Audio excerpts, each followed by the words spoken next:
My name is Tima Ali. I lead a program called Kids in Tech under Safaricom Women in Technology. So what Kids in Tech is about is we train kids from the age of 7 to 13 on digital literacy and coding. Why?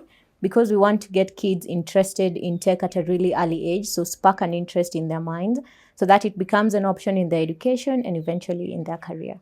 So I first joined Safaricom in 2018 as an intern. So as an intern, there was a program called Kids Go Tech. So what Kids Go Tech used to do, and I got to volunteer for Kids Go Tech, is they used to train kids on the fundamentals of engineering. So they would build bridges, they would learn about hydraulics.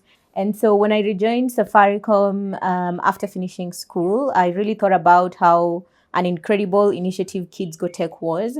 At this point, it had sort of died down. And so I decided to kickstart a new initiative called Kids in Tech. And we sort of switched our focus from the fundamentals of engineering more towards digital literacy and coding, because that is the future of the tech industry. We're in a space where AI is really a big thing. And so trying to segue this program into something more digital was my initial goal.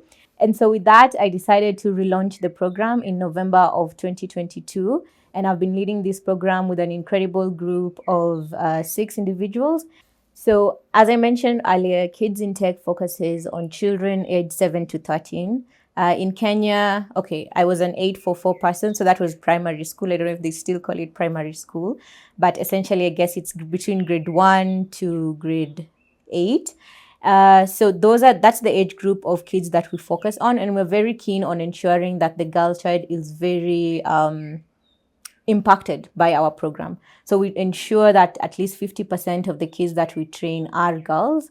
So far, since November of 2022, we've trained 1,200 kids in Mombasa and in Nairobi. So one of the success stories that immediately comes to mind is a training that we did in Eastlands here in Nairobi.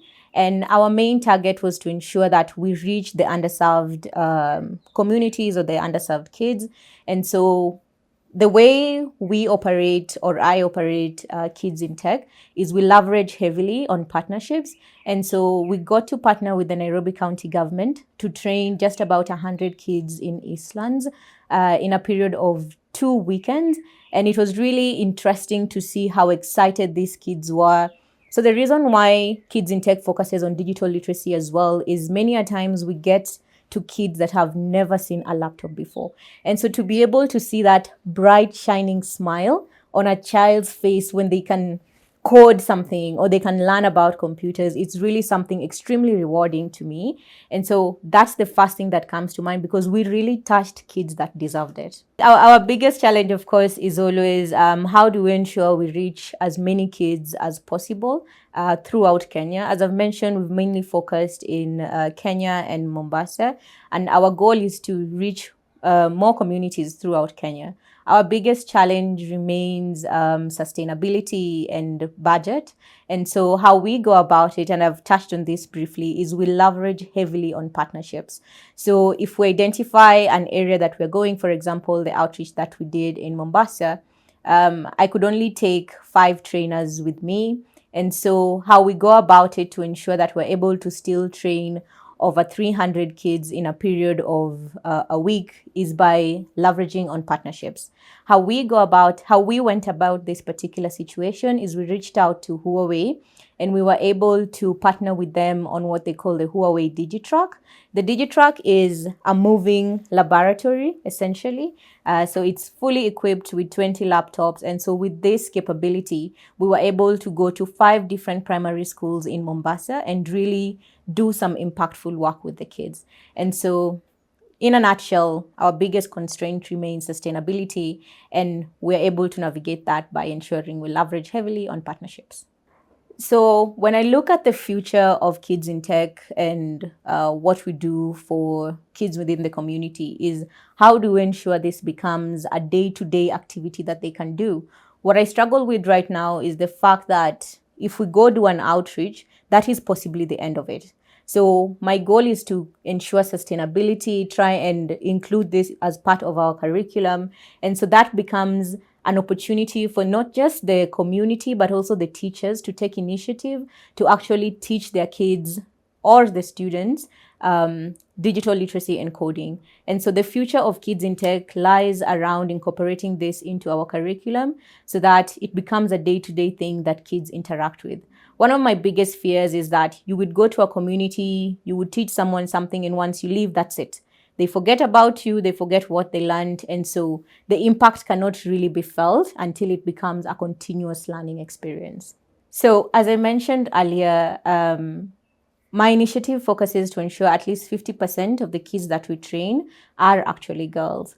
Why have we made it in such a way that we're doing it 50-50 boys and girls? Because when they're young, everybody deserves that equal opportunity to actually learn. And so by ensuring that we encourage at least 50% of girls to show up for this training, we are paving the way forward for these girls. I don't want to call them women. They'll be women later. But we are forging a path for them. One of the key things, foundational education is very, very key for everyone. And so if we lay the correct foundation for this beautiful young girl, then it means as they advance in their education, then going into the tech industry, choosing maths, choosing the sciences becomes an option for them. And by also being an example, most of the time when I go for these trainings, I carry a huge number of girls or ladies. Yeah, these ones are now ladies. I carry a huge number of girls with me so that they serve as a living example to these young girls of what is truly capable. They set the example of fantastic female engineers who are making it in the tech industry. And that also becomes one of the items that I use to ensure that the girl child is well represented. And so in a nutshell,